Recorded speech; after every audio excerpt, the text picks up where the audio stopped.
Hi guys, I hope you're doing great. My name is Colin. This is Colin Talks Crypto. In this video, we're going to talk about everything from Bitcoin, Ethereum, the Bitcoin and Ethereum trading pair. Bitcoin's market dominance is dropping. We're going to talk about the CBBI score, currently at 69 out of about 100, on our way up.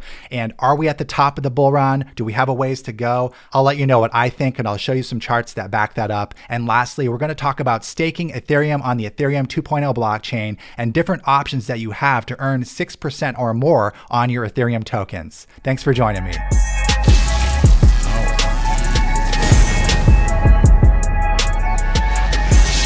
Hey guys, thank you for joining me on this Saturday morning. I just want to keep you all connected in the Bitcoin space. A lot happens. It moves so fast in the cryptocurrency space.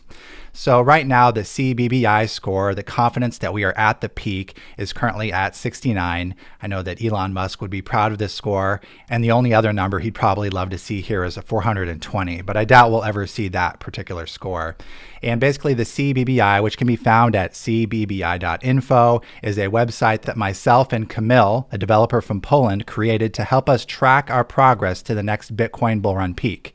And it is an index, which is an average of 11 different Bitcoin metrics. And you can see all the different metrics right here. So feel free to bookmark this site and track it and follow it as we progress up the bull run. I think it will be very exciting to watch it. It has been quite accurate at predicting the Bitcoin historical bull run peaks within a couple of numbers on the CBBI confidence score. And so, like I said, the current CBBI score is 69 out of a rough 100, approximately 100 for that peak. And so you can see that based on this particular index, we do have a way to go before we reach the top. I don't think that we're anywhere close to the top yet personally. And Elon Musk did shake up the market recently, which we'll cover in a second. But no, the Bitcoin bull run is not over, as I tweeted shortly after he made that particular announcement about no longer accepting Bitcoin for Teslas. And that's why I really like the CBBI index, because it steps back and takes a macro view at the markets. It is very easy to get introverted and sucked into the day-to-day trades and volatility and news and hype and fear and FUD.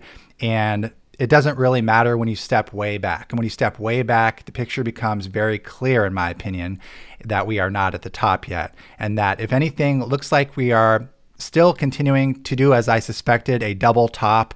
You know, we're rounding the price off here. This is the CBBI showing that rounding confidence. Same with the price, it's rounding off.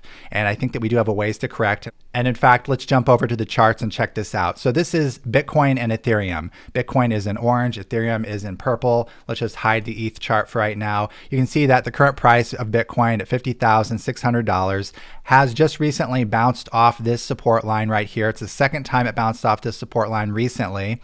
It has been rejected by this support line, but I do think there is a fair chance we will see it drop below that support line.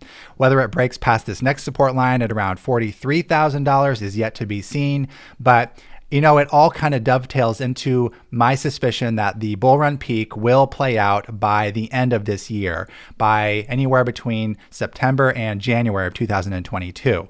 So within the next 6 months, approximately, give or take a couple months in either direction. And just the speed at which we were climbing was too fast. And that is why this does not surprise me. All this sideways price action does not surprise me, because we're going to end up here. But it isn't going to happen overnight. And it does take a little while for the market to correct after all this just sheer insane vertical price action. So for me, dropping down a little bit is not even scary. I'm not even intimidated by it in the least. Some of you guys, I did a poll recently and I asked how many of you thought that this was the peak, that this was it, and that we're basically entering a bear market. And 20% of you said that you thought that we were entering a bear market. And luckily 80% of you, I consider you my smartest followers, said that no, we are not entering a bear market. We are in fact still in the bull run. And I 100% agree with you. I didn't put my opinion on that poll. I just let you guys say what you thought. But now you know what I think. I think that we are definitely not in a bear market. We have every sign pointing to continuation of the bull market. but it does look like we're going to see a double top, and I wouldn't be surprised if the price continues to correct a little bit and take about 2, 3, or 4 months before it begins its upward ascent, breaking past the previous all-time high and rocketing upward to greater all-time highs, like $100,000 Bitcoin price, which I think is the absolute minimum we will see for this particular bull run.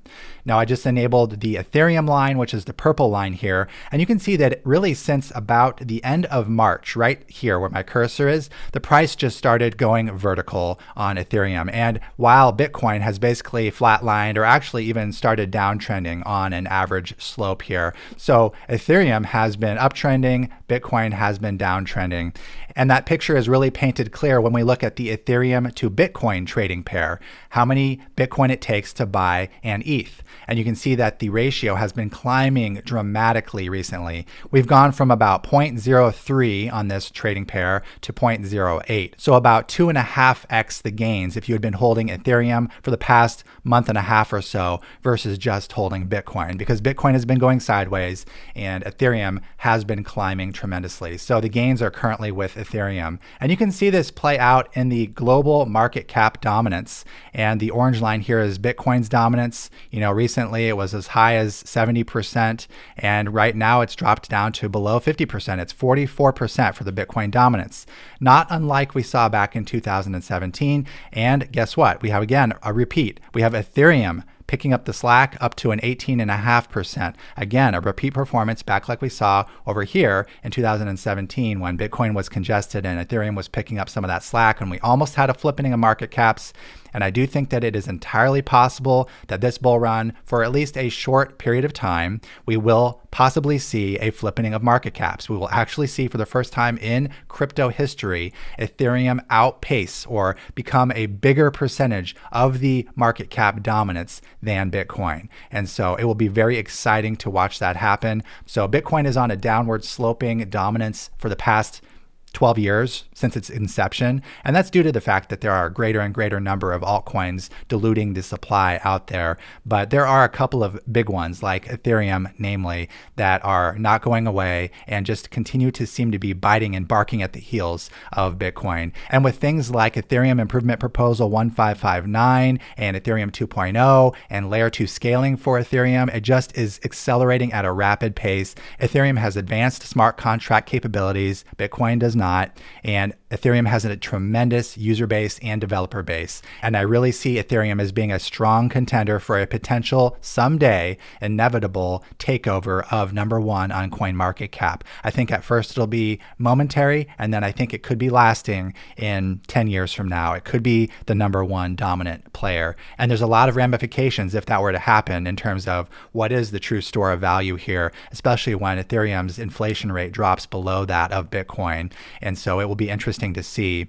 And also the fact that Ethereum is transitioning to a proof of stake model, which makes that energy waste topic that we hear so much about with Bitcoin, which does have some basis in truth, absolutely, kind of irrelevant for Ethereum. Ethereum is not going to be wasteful for much longer, and Bitcoin is never going to transition out of a proof of work algorithm. I just don't see it happening.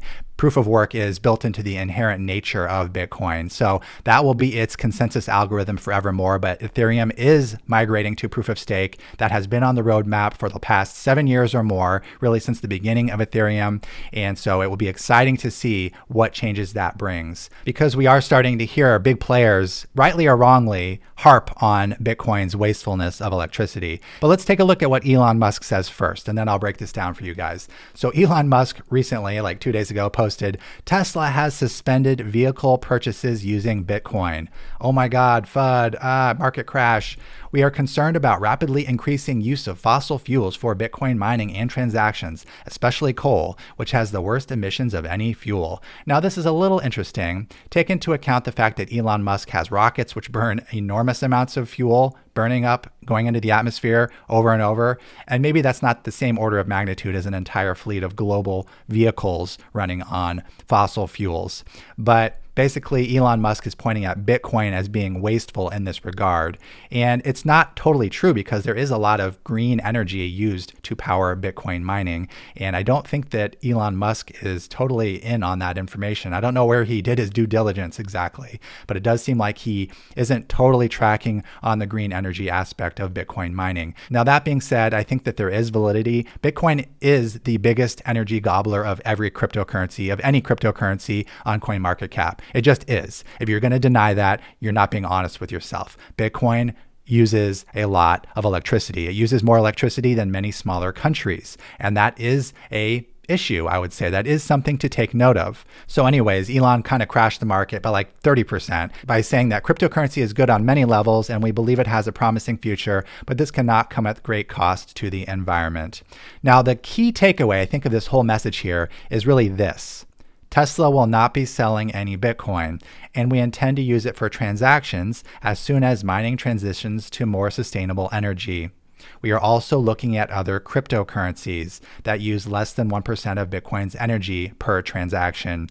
That could very well be a clue that things like Binance Smart Chain or Ethereum 2.0, namely, or Cardano or EOS or any of these others that are proof of stake models could be what Elon Musk is looking at. And that would be very exciting for something like Ethereum 2.0, for example, which is coming in the next year or so. So yes, Elon did kind of temporarily crash the market there. But here's my full thoughts on this subject here about energy consumption. The truth is that proof of work is an old model, and there are better models out there. Proof of stake is likely the future. And the proof of this is to ask yourself, what new massively successful proof of work chains launched in the past few years? Can you name any? There's none that I can think of. I can think of a couple flops. I can't think of any successful major cryptocurrencies that made major traction and progress in the last few years that were based on proof of work technology. Proof of work is wasteful in that regard because we can do better. And that's the proof. We do have proof of stake blockchains that don't burn up the same amount of electricity. They burn up almost nothing in comparison, less than 1%, like Elon Musk is alluding to. And those are proof of stake blockchains. If we didn't have an alternative, we would say that, okay, well, Bitcoin's the best we got. Proof of work is the best we got. But really, Bitcoin is number one because of network effects and first mover advantage, not because it is the best blockchain, not in terms of many aspects, in terms of transaction rate being slow, poor scaling, high energy consumption, slow block time confirmations. Really, it's the grandfather, and it does have all those legacy older technology constraints. And the Bitcoin developers have chosen to sort of freeze the protocol as opposed to innovate. And I do think that that may be Bitcoin's very, very long-term downfall in decades for now. But I think it will be number one, give or take a little flip momentarily with Ethereum in the near future. I do think that Bitcoin will remain number one for quite a while, perhaps one or two more bull runs, but I don't really see it hanging on for too much longer than that.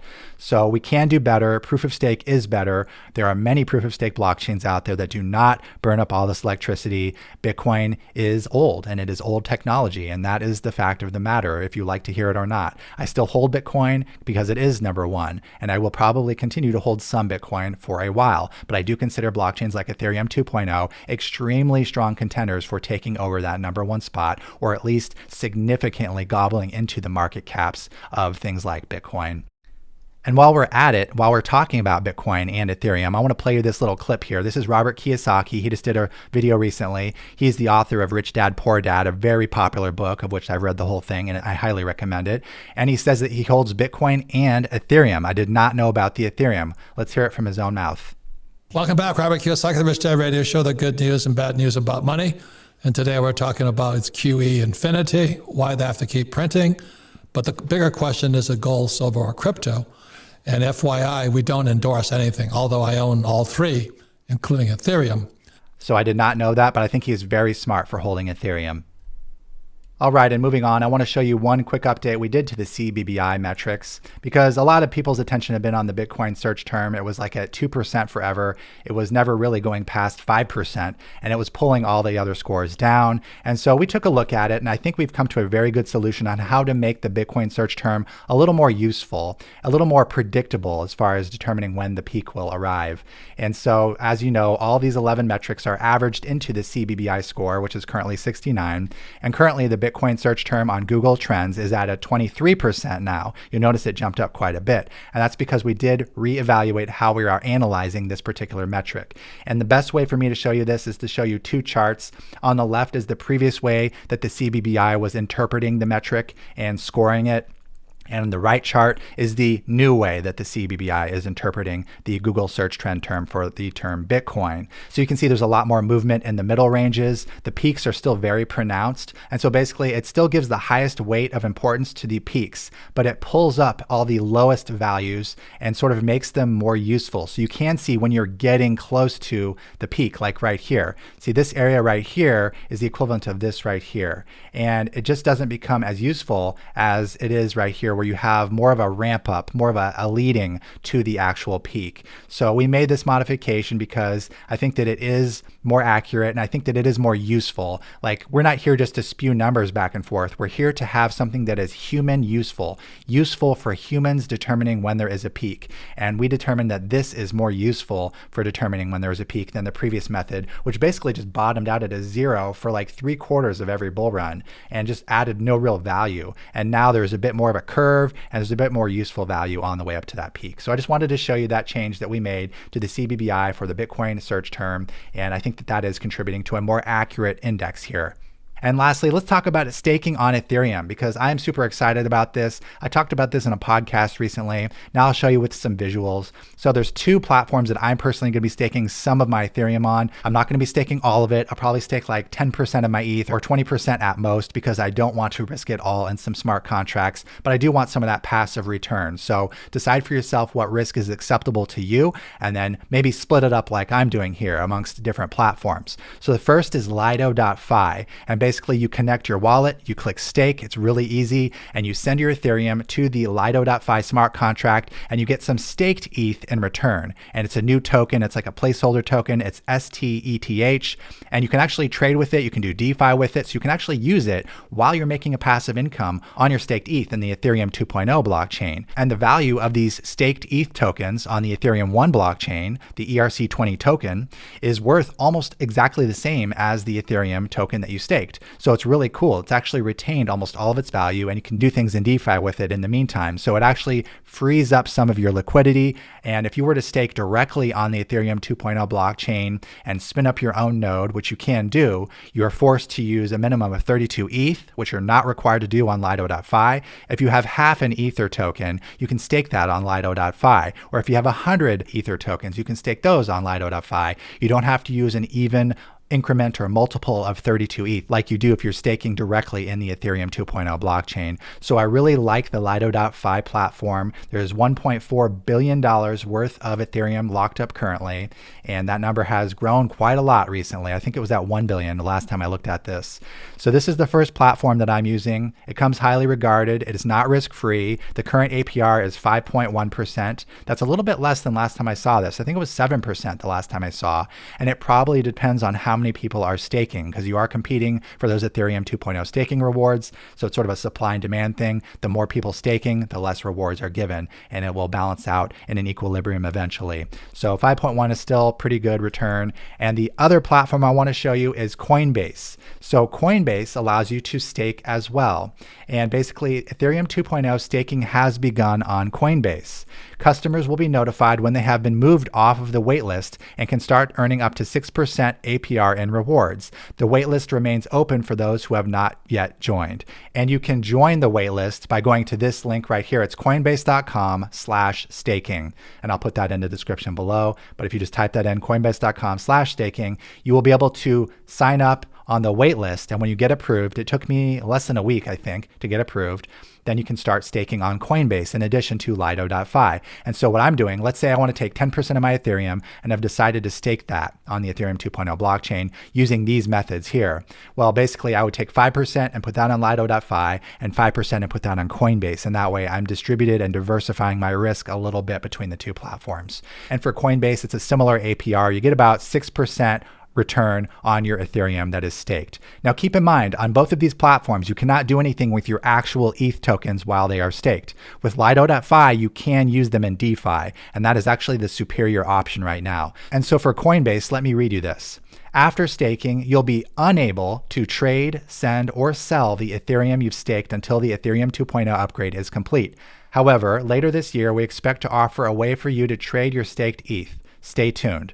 And that really goes the same for both platforms, with the exception again of Lido.fi gives you a placeholder token that you can continue to use in DeFi, which is really exciting. But for the risk aspect of it, I'm diversifying between the two platforms, between Lido.fi and between Coinbase staking. So that's all I have for you guys. I'm really excited about all the opportunities that are coming to light in DeFi and in the cryptocurrency space. You know, it's looking more and more like we're going to be able to make passive incomes on our crypto. That's sort of been a dream of mine, to retire someday and to just earn my wages and earn my salary, my annual income in passive staked income from whether it's Ethereum or any other cryptocurrency or stable tokens during the bear market. And so I'm really looking forward to doing that. It's becoming a reality more and more every day. So stay tuned, guys. I'm going to continue to keep you guys updated. We're not at the top of the bull run yet. It's going to get a lot more exciting. And I think we're going to see tremendous price increases for Ethereum coming up here, especially when EIP 1559, that's Ethereum Improvement Proposal 1559, gets activated on the Ethereum 1.0 mainnet. Don't worry, I will be sure to cover that when the time comes. That being said, guys, have a great day, and I'll talk to you again soon.